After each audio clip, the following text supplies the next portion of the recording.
안녕하십니까. 경제훈풍 1일 진행을 맡게 된 송재경입니다.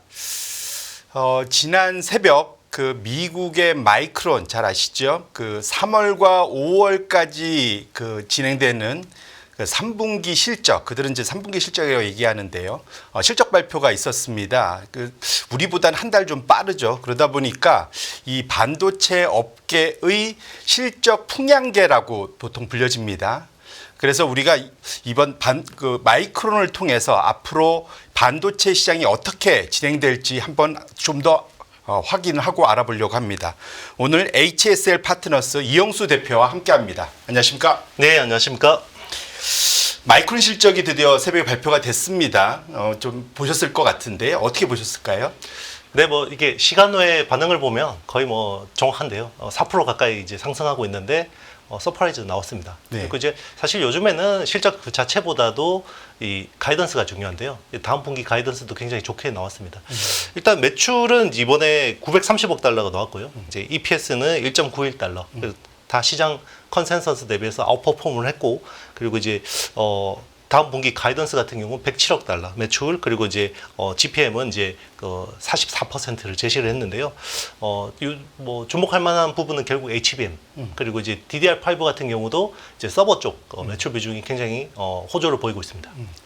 말씀 주신 대로 그 마이크론에 대해서 저희가 주목을 하는 가장 큰 이유가 결국 우리나라 SK 하이닉스, 삼성전자와 HBM 고대형 메모리 시장에서 지금 치열한 경쟁을 하고 있는데 요즘 약간 걱정되는 얘기들이 들리는 게 마이크론이 그 사이는 상대적으로 좀 3위로서 그 3대장 중에는 좀 꼴찌라고 생각을 했는데 요즘에 그 HBM3 이쪽에서 상당히 좀 빠른 상승세를 보이고 있고 HBM4에서는 오히려 삼성전자보다 앞서서 새롭게 샘플을 엔비디아에 제공하는 등 좀 뭐랄까 이 마이크론이 상당히 치고 올라오네. 이 좀 걱정이 좀 되는 측면인데 어떻게 보고 계실까요?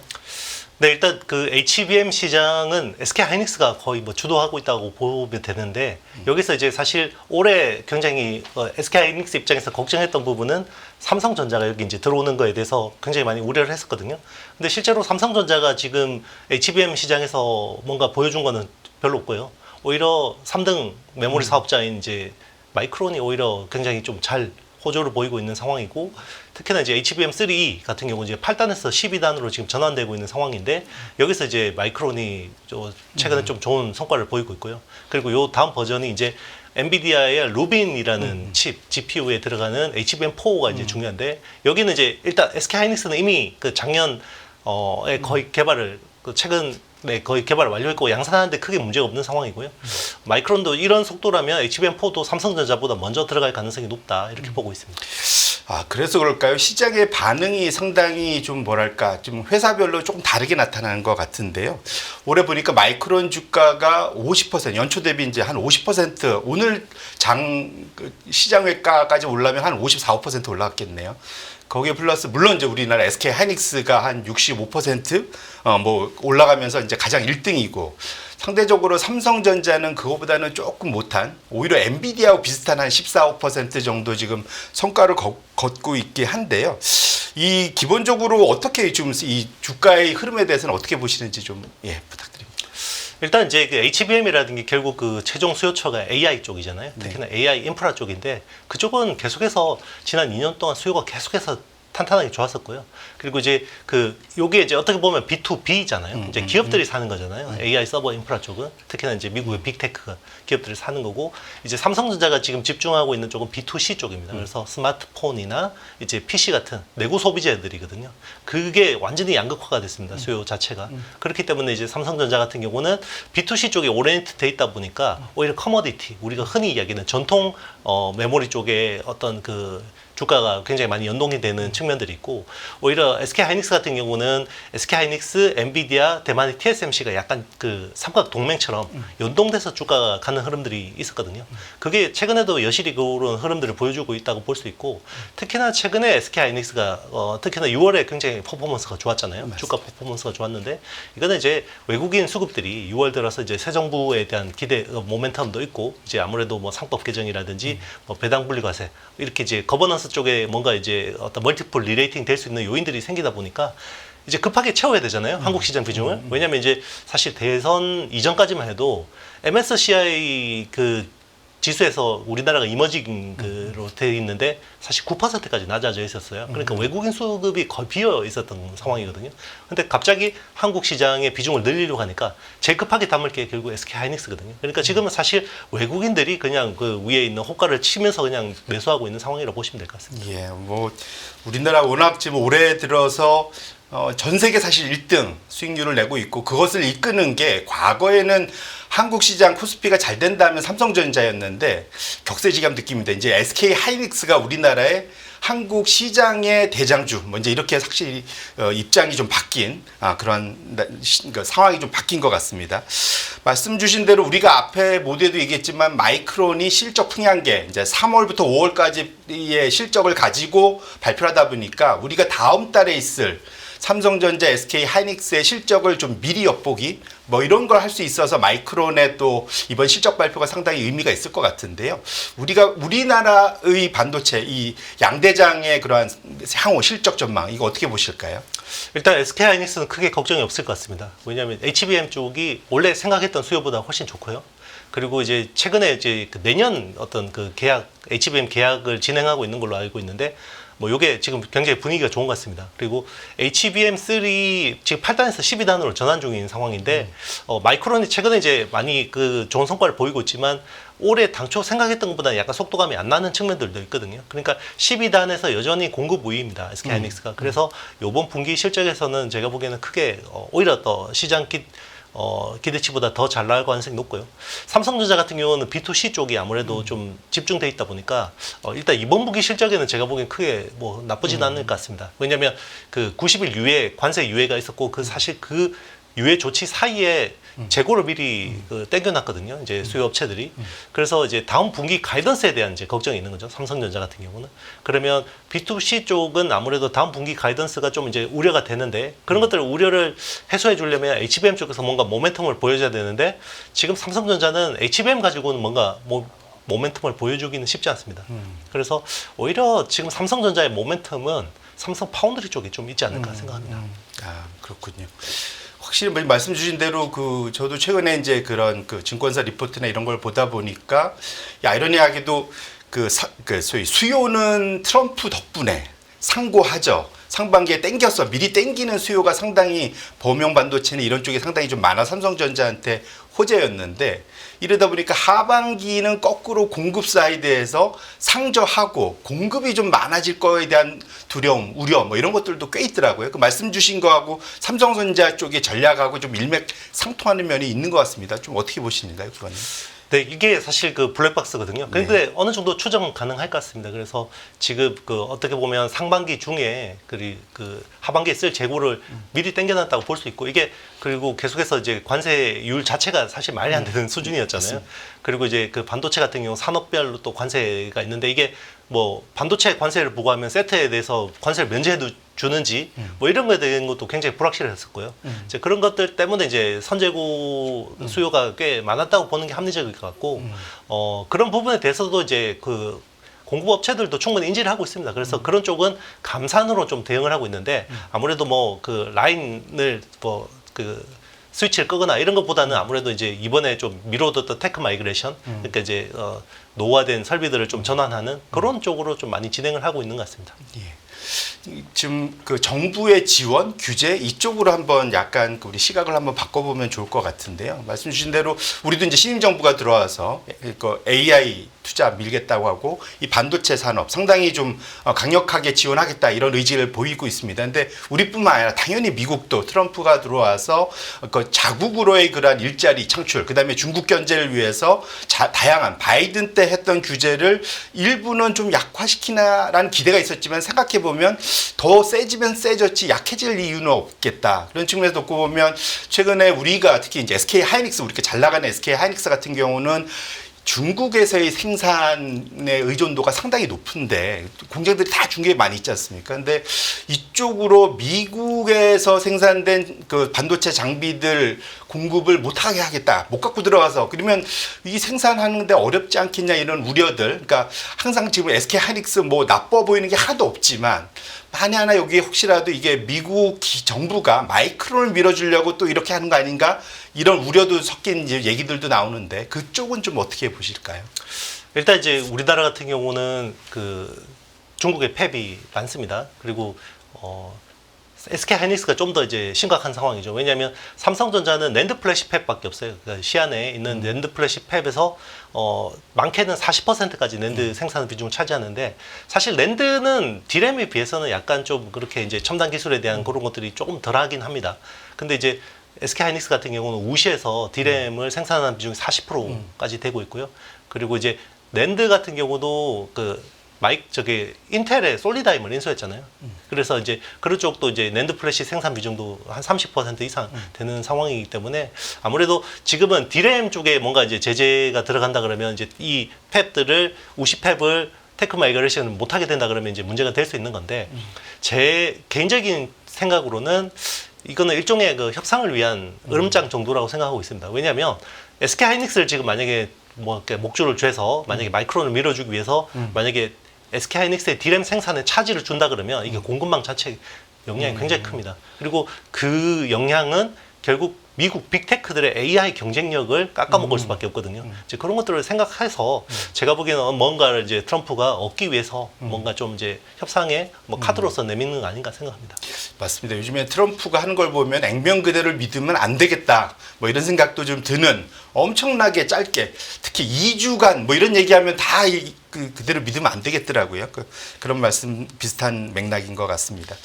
결국은 우리나라 아까 말씀대로 반도체 투자하고 AI 투자하면 우리나라에서는 SK 하이닉스인데 지금 뭡니까 지금 상장 이래 최고점을 뚫고 있습니다. 어제도 이제 29만 원을 뚫어서 SK 하이닉스 투자자분들은 정말로 이보다 더 줄 수 없는 상황을 갖고 있고 또 증권사에서도 보면은 최근 들어서 이제 목표 주가가 현재 주가를 쫓아가는 뭐 이제 이런 상황들 이렇게 계속 가고 있는 것 같은데 이런 흐름들 이게 과연 이제 영원히 올라가는 주가는 없잖아요. 그러다 보니까 이게 계속 따라 올라가도 되느냐라는 걱정들도 있는 것 같은데 어떻게 보십니까?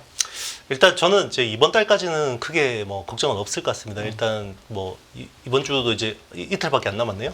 그러니까 이제 뭐 일단 이번 달은 너무 좋았고요.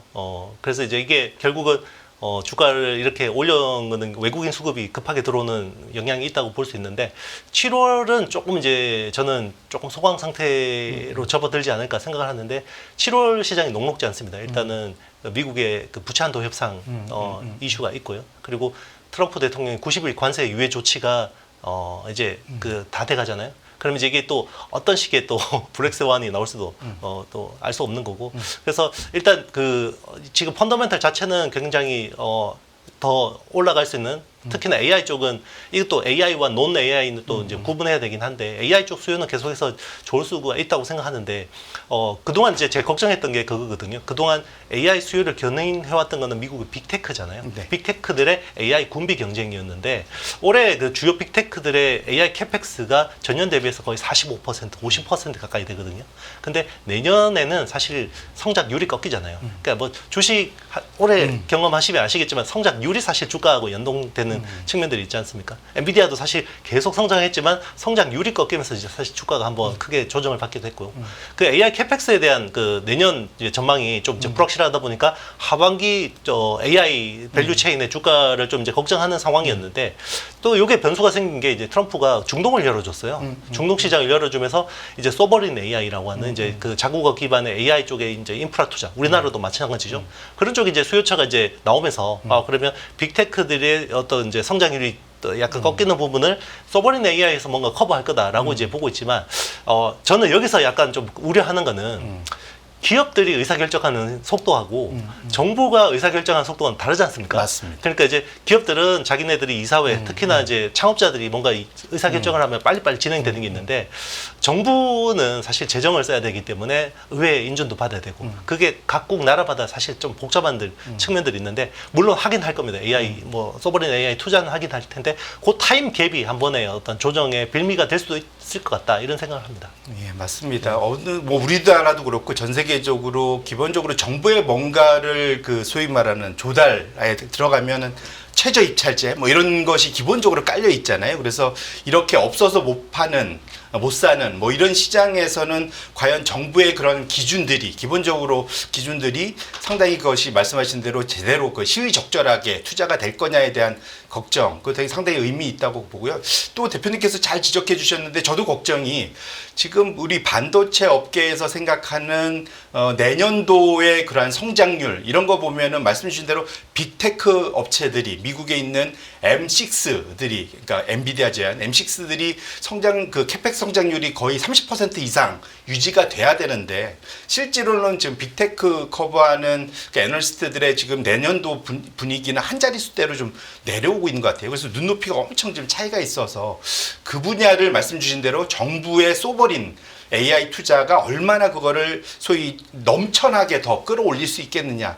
이것이 앞으로 하반기에 우리 SK 하이닉스를 비롯한 AI 반도체 투자하시는 분들한테는 큰 화두가 될 것 같네요. 그런 말씀, 예, 좋은 지적 감사합니다. 아까 이제 우리가 얘기하던 그 삼성전자 쪽으로 좀 얘기를 다시 좀 넘어갔으면 좋겠는데요. 결국은 지금 말씀 주신 대로 삼성전자가 HBM이나 뭐 이런 쪽에서 올해 연내에 뭔가 그 블랙스루라고 하잖아요. 이게 뭔가 확 이걸 좀 뚫고 나갔으면 좋겠는데 이게 만만치 않아 보입니다. 그래서 지금 기본적으로 그 SK 하이닉스의 점유율 자체는 뭐 내년까지도 상당히 공고할 거다라고 보는데 결국은 지금 마이크론으로부터의 그러한 그 공격 그 다음에 삼성전자는 오히려 그냥 그 HBM3 이쪽 레벨에서는 경쟁이 안 되니까 아예 4로 가갖고 새로운 데에서 좀 더 잘해보겠다 뭐 이제 이런 전략도 갖고 있는데 이 두 개를 버무려서 이 삼성전자 우리 장기 투자자분들 입장에서는 이거 어떻게 봐야 될지 조금 조언을 주신다면요. 일단 삼성전자가 그 작년에 중간 인사를 통해서 DS 부문장을 바꿨잖아요. 네. 그래서 전영현 부회장이 귀환을 했고 전영현 부회장이 돌아오면서 제일 중점을 기울인 부분이 D램의 경쟁력 강화입니다. 그러니까 그동안에 삼성전자 D램 1A라고 하는 공정이 이제 14나노대인데 여기서 뭔가 설계 결함이 있다라고 했는데 계속 뭉개고 몇 년 동안 끌고 온 건데 그걸 다시 재설계를 하고 있는 상황이거든요.